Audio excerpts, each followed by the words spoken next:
কবির তিনি ফের তৃণমূলকে শূন্যে নামানোর হুঁশিয়ারি দিয়েছেন। বাবরি শিলান্যাসের পরের দিনও রীতিমতো হুঁশিয়ারি হুমায়ুনের 25 বিঘা জমির ওপর গড়ে উঠবে বাবরি মসজিদ। বাবরি শিলান্যাসে জমায়েত হয়েছিল 4 লক্ষ মানুষের। বিহার উত্তরপ্রদেশের লোকও পাশে রয়েছে। রেজিনগর থেকে মুখ্যমন্ত্রীকে নিশানা করছেন হুমায়ুন কবির। বাবরি মসজিদের শিলান্যাস গতকাল রেজিনগরে, মুর্শিদাবাদের রেজিনগরে শিলান্যাসের ছবি আপনারা দেখছেন। আর এই ঘটনার ঠিক পরের দিন অর্থাৎ আজ ফের একবার তৃণমূলকে শূন্যে নামানোর হুঁশিয়ারি দিয়েছেন হুমায়ুন কবির। মুর্শিদাবাদ জেলায় তৃণমূল বলে কিছু থাকবে না, আমি বলছি আপনাকে। 2011-তে ছিল না, 16-তে 4টে হয়েছিল, আর 21-এ আমরা ছিলাম বলে 20টা হয়েছিল, শূন্য করে দেব। সাধারণ কর্মী বলছে আমরা যারা তৃণমূলের ঝান্ডাটা নিয়ে বেড়াতাম, আপনার ঝান্ডা কি হবে সেটা প্রকাশ করুন, আপনার ঝান্ডা নিয়ে। আমার দলটা পুরোপুরি মানুষের উন্নয়নের জন্য দলটা হবে, এবং বেসিক্যালি মুসলমান ভাইরা 34 বছরের বাম জামানায় ভোট দিয়ে তারা সেরকম কিছুই পায়নি, তাদেরকে ইউজ অ্যান্ড থ্রু করা হয়েছে। একইভাবে মমতা ব্যানার্জি মুসলমানদের ভোট নিয়ে 14 বছর ধরে মুখ্যমন্ত্রিত্ব আছে, তিনি শুধু গিমিকের রাজনীতি করে, মিথ্যাচার করে, মুসলমানদের শুধু টুপি মারে, আর কিছু ইমামকে ভাতা দেয় ওয়াকফ বোর্ড থেকে।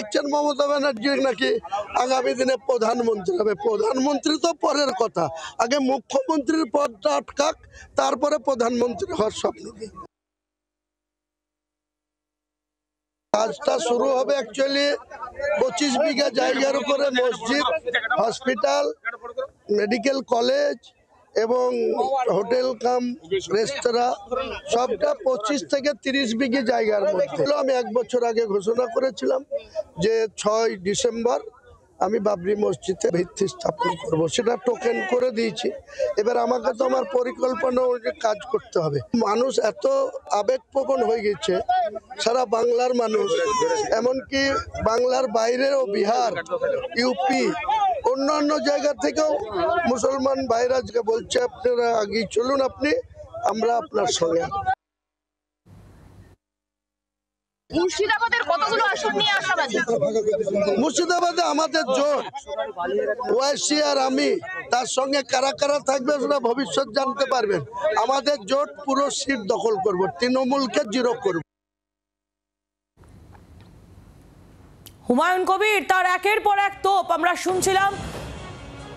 তৃণমূলকে শূন্য নামানোর হুঁশিয়ারি দিয়েছেন হুমায়ুন কবির। শুধু তাই নয়, মুখ্যমন্ত্রী মমতা বন্দ্যোপাধ্যায়ের উদ্দেশ্যেও একবারে তীব্র ভাষায় আক্রমণ শানিয়েছেন হুমায়ুন কবির। বাবরি শিলান্যাসের পরের দিনই হুঁশিয়ারি তার, 25 বিঘা জমির ওপর গড়ে উঠবে বাবরি মসজিদ। বাবরি শিলান্যাসে জমায়েত হয়েছিল 4 লক্ষ মানুষের দাবি হুমায়ুন কবিরের। কথা বলবো তৃণমূল কংগ্রেসের প্রতিক্রিয়া নেব আমরা। জয়প্রকাশ মজুমদার তৃণমূল কংগ্রেস নেতা রয়েছেন এই মুহূর্তে আমাদের সঙ্গে টেলিফোন লাইনে। জয়প্রকাশ বাবু, কি বলবেন? হুমায়ুন কবির তিনি তৃণমূলকে ফের একবার শূন্য নামানোর হুঁশিয়ারি দিয়েছেন। শুধু তাই নয়, মুখ্যমন্ত্রী মমতা বন্দ্যোপাধ্যায়ের উদ্দেশ্যেও একেবারে তীব্র ভাষায় আক্রমণ শানিয়েছেন তিনি।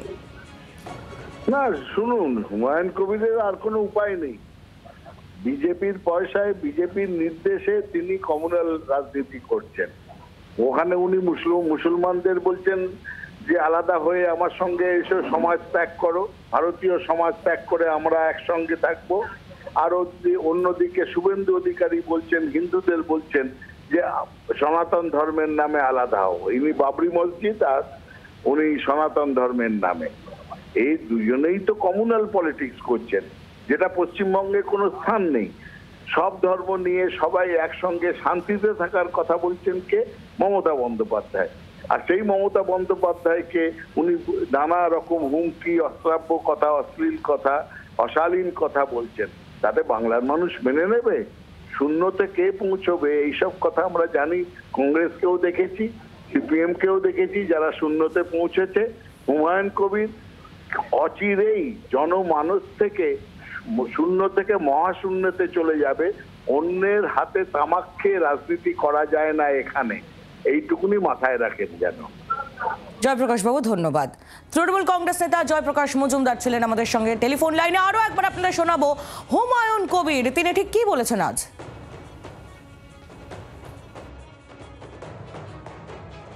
মুর্শিদাবাদ জেলায় তৃণমূল বলে কিছু থাকবে না, আমি বলছি আপনাকে।